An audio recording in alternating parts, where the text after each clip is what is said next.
Watch Johnny's Bite. Bismillahirrahmanirrahim. Alhamdulillah Rabbil Alamin. Hasbunallah wa ni'mal wakil. The Lord is my light and my salvation. Whom shall I fear? And yea, though I walk through the valley of the shadow of death, I will fear no evil, for you art with me. Thy rod and thy staff, they comfort me. Thou preparest a table before me in the presence of my enemies. You anoint my head with oil, my cup runneth over. And surely goodness and mercy shall follow me all the days of my life. And I will dwell in the house of the Lord forever and ever. Amen. Assalamu alaikum. It's Friday. Juma Mubarak to all our Muslim brothers and sisters. Pray for Ghana if you can. Pray for our leaders, that they will have a change of heart in many ways. And those who pretend to lead, that they will have a change of heart and know that they are supposed to lead the people, to lift them up. Welcome to Johnny's Bite. On Tuesday, I started a conversation with you, something that broke in 2005. And right when I finished, the day after, I had a call from a certain Mrs. Sori. And apparently, she had been the woman at the center of all the events that happened on the Spintex Road, Coastal Estates. I told you about the mast. Take me to 2005. Just slide the pictures. Now, a private company had put up a mast. The mast had collapsed and hit a home, destroyed the home.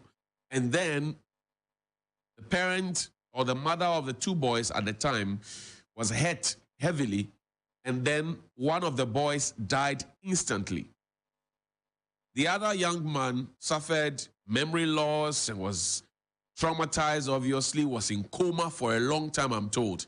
And this happened in 2005, Coastal Estates. Everybody who lives around there knows what I'm talking about.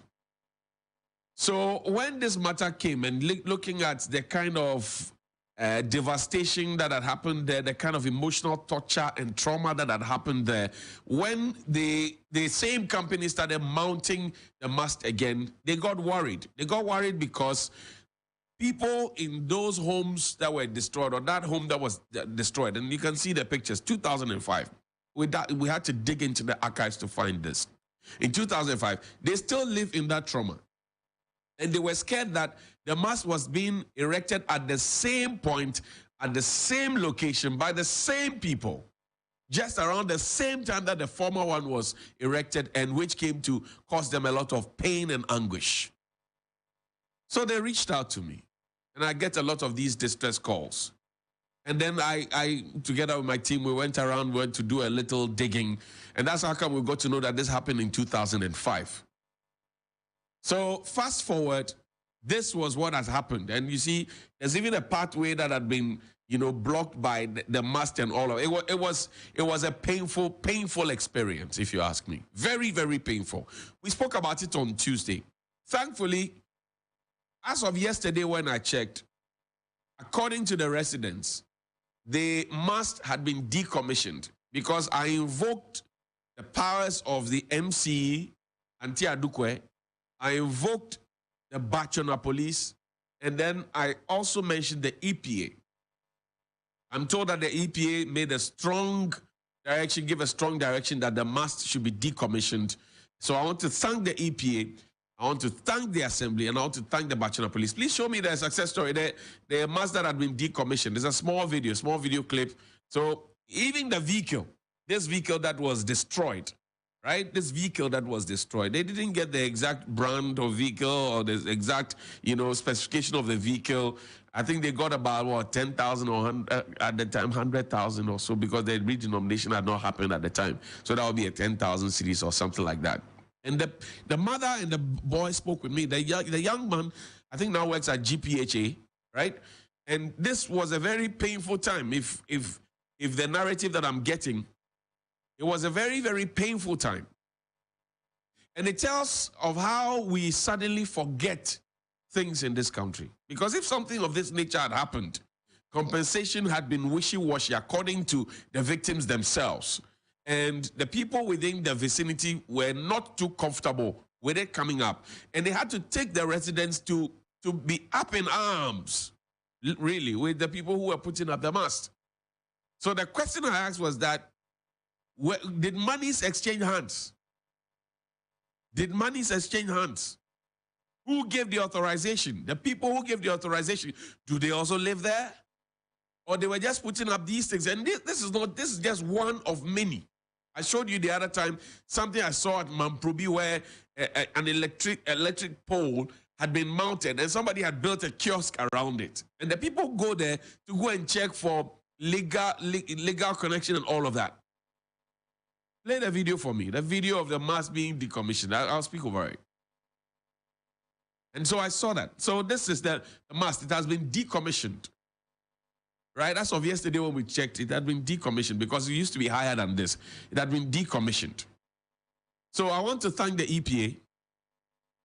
I want to thank the Assembly. And I want to say to the MC, maybe, madam, you may not be aware until Adukwe, or Star Adukwe, I should say, because I have brothers of your age. So Star Adukwe, I may not be, you may not be aware, but these things do happen. And this is also a warning and a signal to all MCs, MMDCs in this country. Some of your people under you take certain decisions and go and agree to certain things without your tacit approval. And then when the matter comes, you will have to go and face the music. So this is our success story. We said it on Tuesday. By Friday, it has been decommissioned. That tells you the power of Johnny's Bite. And that tells you the impact. That's journalism. Johnny's Bite. We know how to do it. We do the work. And we do it from the depth of our hearts. And we will not go to people to tell them to give us money to do the work for them. No, no, no. So those people who, when we speak about them and we provide the documents and the evidence, and then they come up to say, oh, he has gone to collect money. Collect money from who? We do the work the way we were taught how to do it at the Ghana Institute of Journalism. We do the work because of the discipline and the training we were brought up with. We are not greedy. We are not hungry. We are just determined and patriotic. We want Ghana to succeed again. Now that the mast have been decommissioned, the people around that area, can you imagine the sigh of relief they will heave? They will sleep now in peace. The mother who called me, Mrs. Sori, who called me with her son, they would now be clear in their minds that at least what happened to us will not happen to somebody else. And that's all we are looking for, a better Ghana. A Ghana that is good, not a Ghana of slogans. This is not slogan. Johnny's Bite is the people's bite. It's not slogan. We are acting it. We're dealing with the issues. And that's why you should join me to go to South Africa. Because in October, I'll be going to South Africa with a few of you. It's August, September, October. In October, we're going to South Africa. And it costs you around $2,000, $2,699 for single occupancy, $2,399 per person. And you get a visa facilitation, you get a return ticket to Accra, a round trip to Johannesburg and Cape Town, hotel accommodation, breakfast and lunch, Winelands tour, city tour of Johannesburg and Cape Town, exclusive access to the WineX event, guided shopping tours, B2B networking, business to business. Now, let's see the other slide, where if you are in the fintech, IT, whichever business that you run, you will have an opportunity to have a B2B engagement. And you need to call this number now, 053 11 00 927. 053 11 00 927. 053 11 00 927. The country is hot. You need time to cool off and also to talk business. So you mix a bit of business and pleasure together. I just showed you our scorecard from the Spintex Road. And so when I say show your scorecard, those are some of the things I mean. Show your scorecard. So a getaway, agro-business, food processing, telco, fintech, if you're into manufacturing, financial services, events, marketing and advertising, IT solutions, the same things apply to you. $2,699 per person. And $2,399 per person if you are doing double occupancy. We're traveling from the 21st to the 28th of October. So book your slots now. It's important that you book. Only limited seats are available. Visa facilitation and all of that. You may have been trying to get your visa and all of that. I mean, visa facilitation, it comes with this one. You get it round trip from Accra to, South Africa, Accra. You get also Johannesburg, Cape Town, and all the events.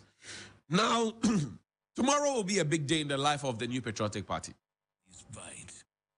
I want to throw back a bit. Please show me the first time that we had about 17 or 18 people. 17 people, yeah? 17 people. Please put it up there. The results at a glance. The results at a glance. And this result had 17 individuals, 17 people who had wanted to wave the flag on behalf of the NPP. Dr. Arthur Kennedy had 1 vote. Ajay Bewa had 6 votes. Owuswe Japan had 9 votes. Kwabena Japan had 9 votes. He's in the race again. Boache Jako had 10 votes. He's in the race one more time. Kwabena Frimpong Boating had 12 votes. He's not in the race, but you know that he had written a report to the chief of staff about Galamsey. The report had been kept under wraps until the police and CID got in. Somebody leaked it to the press, and we are still waiting for the final investigation and how people will be held. Konedu Apreku, Kofi Konedu Apreku, he had 19 votes. Jake Otanka Obechemi Lamte of blessed memory had 20 votes. Professor Aaron Mike Okwe had 20 votes, and you know Professor Okwe is now the chairman of the committee supervising this election. Dr. Kwame Adokufo also had 22 votes or so. Owusu Ajiman, Hakma Owusu Ajiman had 28 votes. And these days I hear is a board chairman of, is it Cocoa Board or one of the institutions here? And Papa Owusu Ankuma, who is a representative in the United Kingdom, 34 votes. Dan Boche, former General Secretary, former Information Minister, had 52 votes. Yao Safomafo, Senior Presidential Advisor, Senior Minister, 63 votes. Alhaji Aliu Mahama, 146 votes, former Vice President. Alan Kojo Tremantin had 738 votes. He's in the race one more time. And then Nana Adodankwe Kufuado, 1,096 votes. So this is the result at a glance. So from this chart, you see that it is Alan Tremantin who was in the race at the time. Boache Jako also in the race at the time. Kwabena Japan, who was also in the race at the time. All the others are new faces, if you ask me. Kofi Konedu Apreku, sorry. Kofi Konedu Apreku too. So 4 of them, right? 4 of them are in the race again. But it's interesting to know that some of the names that have come up, and show me the new list. Some of the names that have come up, and the new list is this. Kennedy Japan is number 1. Alan Kojo Tremantin is number 2. Joe Gatti is number 3 on the ballot. Kwejo Nsafwa Poku, energy analyst, is number 4. Dr. Friye Akuto is number 5. Kwabena Japan is number 6. Francis Adenimo is number 7. Kofi Konedu Apreku is number 8. Boache Jako is number 9. Dr. Mahmoud Baumia is number 10. Now, you see the gentlemen who I showed you in the previous list. They find their presence here. Tomorrow we'll bring you an extensive coverage on all media general platforms. So you want to tune in and listen. The delegates, I'm sure by this time, would have made up their minds already. And somebody asked me yesterday that, Alan Cash, does he still have cash? Because when the campaigns and the tours began, the conversation had become around, oh, you gave us too much and you gave us too little. So somebody asked me, does Alan Tremantin, does he have cash now? I don't know. I'm only asking what the masses are asking. Then somebody says, oh, Kojo Poku, is he not too young? He should wait for his time, because if you look at the ages of these individuals, please put the photo up there. Put the photo up there for me, please. If you see the ages of these individuals, they're totally different, and they are the superstars. I'm not. And somebody says, oh, Kennedy Japan will bring discipline. And then somebody says, oh, is Kennedy Japan himself disciplined? Because if somebody has to be giving out discipline or be instilling discipline to people, he himself has to be disciplined, not so. Then somebody says, oh, what about Mr. Jogati? He has tried so many times. Is he still qualified? I mean, that these are conversations that I had with delegates. They keep asking the questions. Somebody is asking, is Dr. Baumia trustworthy? We don't feel the vibe of Ada anymore and Kofi Konedu Apreku. Well, Kwabena Japan looks like the stern one, looks like the disciplined one, he looks like the one who can do it. But will he be allowed to do it? Dr. Friya Akuto is talking about the new vision. Interestingly, all the 10 of them have become new visionaries. All the 10 of them.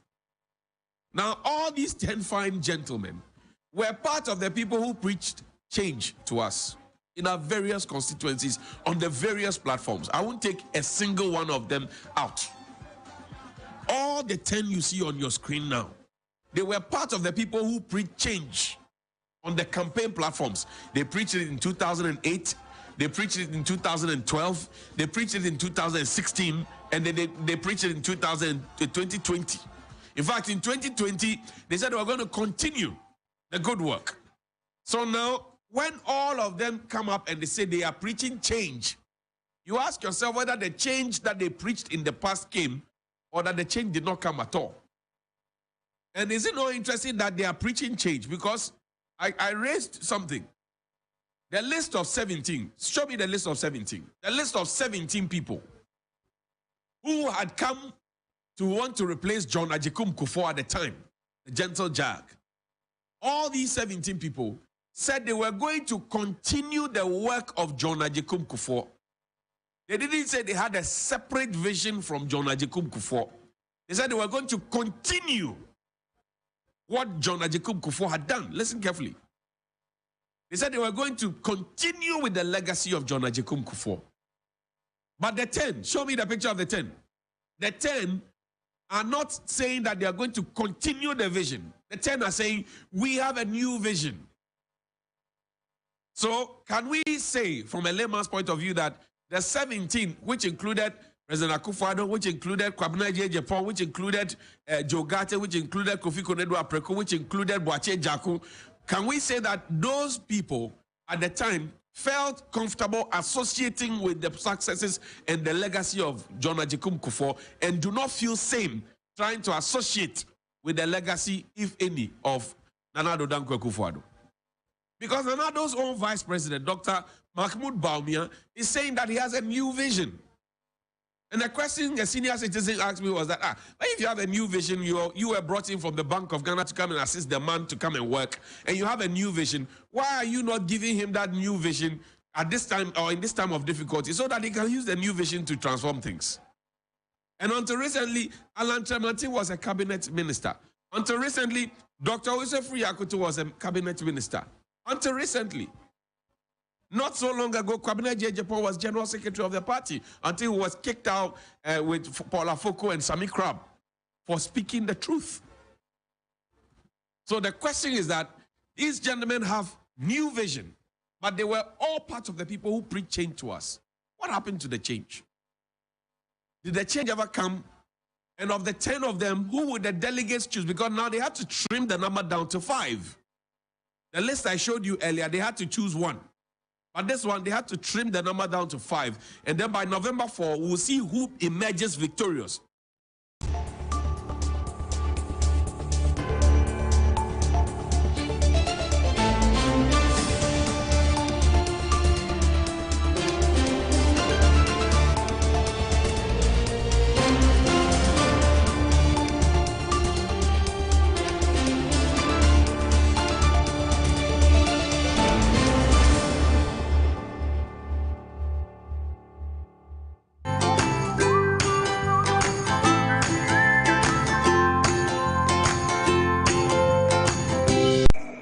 Water is life.